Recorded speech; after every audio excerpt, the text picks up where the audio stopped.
Second sum, for any two complex numbers z1 and z2, z1 z2 complex number கொடுத்திருக்காங்க. என்ன கண்டிஷன்னா modulus of z1 modulus of z2 ஓட value 1 ன்னு கொடுத்திருக்காங்க.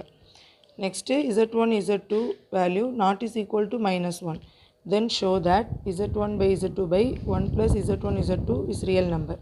இந்த term ஒரு real number நம்ம ப்ரூவ் பண்ணணும். அவங்க கொடுத்திருக்க கண்டிஷன் வந்து modulus of z1 modulus of z2 ஓட வேல்யூ 1 ன்னு கொடுத்திருக்காங்க. நெக்ஸ்ட் இந்த கண்டிஷன் ஏன் கொடுத்துருக்காங்க அப்படின்னா z1 z2 ஓட வேல்யூ -1 சப்போஸ் இங்கே இருந்துச்சுன்னா டினாமினேட்டர் 0 ஆயிரும், இது நாட் இஸ் ரியல் நம்பர்னு ஆயிரும். ஸோ அது ரியல் நம்பர்னு ப்ரூவ் பண்ணணும். அதை ப்ரூவ் பண்ணுறதுக்காக தான் z1 z2 ஓட value not is equal to 1 சொல்லி கொடுத்துருக்காங்க. ஸோ அவங்க கொடுத்துருக்க கண்டிஷன் வந்து z1 z2 காம்ப்ளெக்ஸ் நம்பர் கொடுத்துருக்காங்க, அதோட மாடுலஸ் வேல்யூ 1ன்னு கொடுத்துட்டாங்க. இந்த டேர்ம் இஸ் ஏ ரியல் நம்பர்னு சொல்லி நம்ம ப்ரூவ் பண்ணணும். லெட் இந்த டேர்மை நம்ம w இஸ் ஈக்குவல்னு எடுத்துக்கலாம். எப்போது காம்ப்ளெக்ஸ் நம்பர் zன்னு எடுப்போம். இதில் z1 z2 இருக்கிறதுனால கன்ஃபியூஸ் ஆக வேண்டாம்னு wன்னு எடுத்துக்கிறோம்.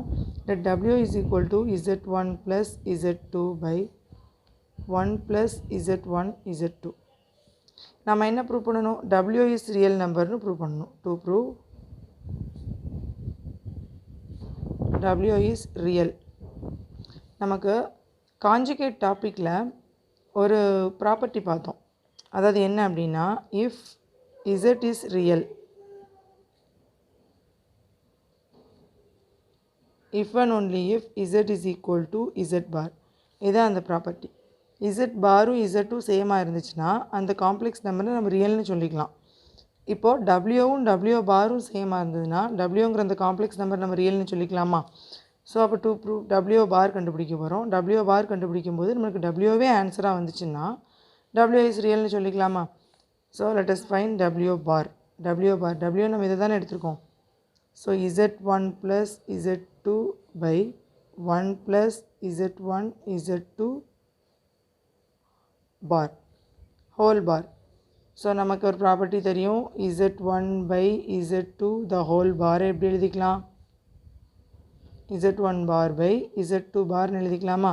ஸோ அதே மாதிரி நம்ம z1 பார் பை z2 பார்னு எழுதிக்க போகிறோம். So z1 plus z2 bar by நியூமரேட்டருக்கு தனியாக கான்ஜுகேட் பார் கொடுத்துருக்கோம், டினாமினேட்டருக்கு தனியாக பார் எடுத்துருக்கோம். இங்கே அதே மாதிரி பார் எடுத்தால் என்ன வரும்? 1 ப்ளஸ் z1 z2 பார் வரும். நெக்ஸ்ட்டு அதே மாதிரி காம்ப்ளெக்ஸ் கான்ஜுகேட்டில் z1 ப்ளஸ் z2 பாரை எப்படி ஸ்ப்ளிட் பண்ணி எழுதிக்கலாம்? z1 bar plus z2 பார்னு split பண்ணி எழுதிக்கலாமா? ஸோ அப்போ இதையும் நம்ம ஸ்ப்ளிட் பண்ணி எழுதிக்கலாம். நியூமரேட்டரில் z1 bar plus z2 bar by டினாமினேட்டரில் 1 bar plus z1 z2 bar which is equal to z1 bar plus z2 bar by 1 plus 1 பார்னால் 1 தான். ஏன்னா கான்ஜுகேட் அப்படின்னாலே நம்ம இமேஜினரி பார்ட்டோட சைன் தான் சேஞ்ச் பண்ணுவோம். 1ங்கிறது ரியல் பார்ட் தானே. ஸோ அப்படி எழுதிக்கலாம். இந்த z1 z2 ஹோல் பார் எப்படி எழுதிக்கலாம்? z1 பார் z2 பார்னு எழுதிக்கலாமா? ஸோ z1 பார் z2 பார்னு எழுதிக்கலாம். இப்போ பாருங்கள், இந்த ஃபார்மேட்டுக்கு நம்ம கொண்டு வந்துட்டோம். பட் இந்த கான்ஜுகேட் பாரோட வேல்யூ நமக்கு தெரியாது. இப்போ அவங்க என்ன கண்டிஷன் கொடுத்துருக்காங்க? Modulus of z1 is equal to 1, modulus of z2 is equal to 1ன்னு கொடுத்துருக்காங்களா? இப்போ இதிலேருந்து z1 பார் z2 பாரோட வேல்யூ கண்டுபிடிப்போம். அது எப்படி கண்டுபிடிக்கணும்? ரெண்டு பக்கமும் ஸ்கொயர் பண்ணோன்னு வச்சுக்கோங்க. Modulus of z1 square is equal to 1 square. Modulus of z1 square எப்படி எழுதிக்கலாம்? நமக்கு தெரியும், மாடுலஸ் ஆஃப் z ஸ்கொயரை z பார்னு எழுதிக்கலாமா? ஸோ மாடுலஸ் ஆஃப் z1 ஸ்கொயர்னா z1 bar is equal to 1 ஸ்கொயர்னா 1. நமக்கு z1 பார் வேல்யூ தானே வேணும். So 1 by z1 bar value கண்டுபிடிச்சிட்டோம். நெக்ஸ்ட்டு அதே மாதிரி z2 பார் வேணும்னா இதை ஸ்கொயர் ஆன் போத் சைட் பண்ணுவோம், which is equal to 1 square. So z2 bar modulus of z2 ஸ்கொயர்னா z2 bar is equal to 1 ஸ்கொயர்னா 1. இப்போ இதிலேருந்து z2 bar value கண்டுபிடிச்சோன்னா 1 by z2. இப்போ நம்ம z1 வேல்யூவும் z2 வேல்யூவும் கிவன் கண்டிஷன்லேருந்து கண்டுபிடிச்சிருக்கோம். இதை அப்படியே இந்த ஈக்குவேஷனில் சப்ஸ்டியூட் பண்ணலாம்.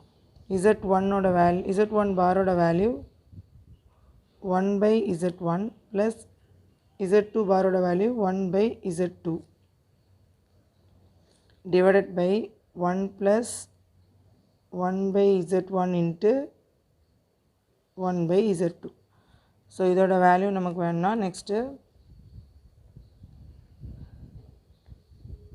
which is equal to நியூமரேட்டரில் எல்சிஎம் எடுத்துக்கலாமா? z1 z2 நான் எல்சிஎம் எடுத்துக்கிறேன் நியூமரேட்டரில் z1 z2. இப்போ நியூமரேட்டரில் நான் z1 z2 LCM எடுத்துட்டேன்னா z2 plus z1 வரும். z2 plus z1 divided by டினாமினேட்டரோட வேல்யூ என்ன? 1 ப்ளஸ் 1 by z1 z2. சி இதுக்கு எல்சிஎம் எடுத்துருக்கோம், சாரி மல்டிபிள் பண்ணியிருக்கோம். 1 ப்ளஸ் நியூமரேட்டர் மல்டிபிள் பண்ணால் 1 by டினாமினேட்டர் மல்டிபிள் பண்ணால் z1 z2. Next which is equal, இதில் நியூமரேட்டரை z1 ப்ளஸ் z2 எழுதிக்கலாமா? By z1 z2 divided by டினாமினேட்டரில் எல்சிஎம் எடுத்தால் என்ன வரும்? z1 z2 plus 1 by z1 z2. இப்போ இதுலேயும் z1 z2 இருக்குது, இதுலேயும் z1 z2 இருக்குது, கேன்சல் பண்ணிக்கலாமா? ரிமைனிங் இருக்கிறது என்ன? z1 ப்ளஸ் z2 பை இங்கே 1 ப்ளஸ் z1 z2 எழுதிக்கலாமா? இதுதான் நம்ம எடுத்த w வேல்யூ. நம்ம எடுத்துருக்க w வந்து z1 plus z2 by 1 plus z1 z2 which is equal to w. But நம்ம என்ன கண்டுபிடிச்சிருக்கோம்? w பார் தானே கண்டுபிடிச்சிருக்கோம். w bar is equal to w கிடைக்குது. therefore w is real. w is real னா அவங்க கொடுத்துருக்க given condition z1 by z2 by 1 plus z1 z2 is real. இதான் நம்ம ப்ரூவ் பண்ணணும். Third sum, which one of the points 10 minus 8i 11 plus 6i is closest to 1 plus i? இப்போ இந்த 1 plus iங்கிற பாயிண்ட்டுக்கு இந்த ரெண்டில் எந்த பாயிண்ட் க்ளோசஸ்ட் பாயிண்ட் கேட்டிருக்காங்க. க்ளோசஸ்ட் பாயிண்ட் மீன்ஸ் பக்கத்தில் இருக்க பாயிண்ட் எதுன்னு சொல்லி கேட்டிருக்காங்க. ஸோ அப்போ இந்த பாயிண்ட்டுக்கும் இந்த பாயிண்ட்டில் டிஸ்டன்ஸ் கண்டுபிடிச்சா தான் எந்த டிஸ்டன்ஸ் கம்மியாக இருக்கோ லெஸ்ஸாக எந்த டிஸ்டன்ஸ் இருக்கோ அதுதான் closest to 1 plus i. Next இது first point z1, second point z2, third point z3ன்னு எடுத்துக்கிறோம். இப்போ நம்ம வந்து இந்த பாயிண்ட்டுக்கு தான் க்ளோசஸ்ட் பாயிண்ட் எதுன்னு சொல்லி கண்டுபிடிக்க போகிறோம்.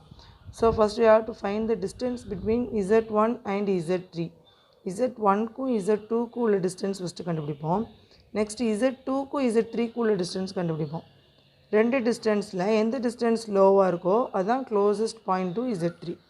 இப்போது z1க்கும் z3க்கும் உள்ள distance கண்டுபிடிக்கலாமா? distance between z1 and z3.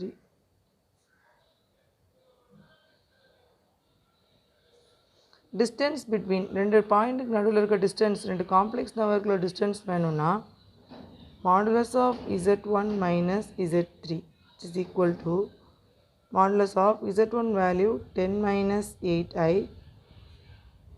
minus z3 value 1 plus i is equal to modulus of, இப்போ இதை மைனஸ் பண்ணோம் அப்படின்னா 10 minus 1 என்ன ஆகும்? நம்ம ஒரு step எழுதிக்குவோம். 10 minus 8i minus 1 minus i, மைனஸை உள்ளே கொண்டு போய் ஒரு ஸ்டெப் எழுதிக்குவோம். So modulus of 10 minus 1 9 minus 8i minus i minus 9i. So இதுக்கு மாடுலஸ் வேல்யூ கண்டுபிடிக்கணும். மாடுலஸ் வேல்யூ என்ன வரும்? Root of 9 square plus minus 9 square which is equal to root of 81 plus 81. 2 times 81 இருக்கா? 2 times 81 இருக்குது. So இந்த 81க்கு root எடுத்தோன்னா 9, root 2 அப்படி இருக்கும். ஸோ இதோட டிஸ்டன்ஸ் வந்து 9 root 2. 9 root 2 அப்படின்னா 9 into 1.414. ரூட் 2ஓட வேல்யூ 1.414. ஸோ இதோட வேல்யூ ரெண்டே மல்டிபிள் பண்ணால் என்ன வரும்னா 12.726 வரும்.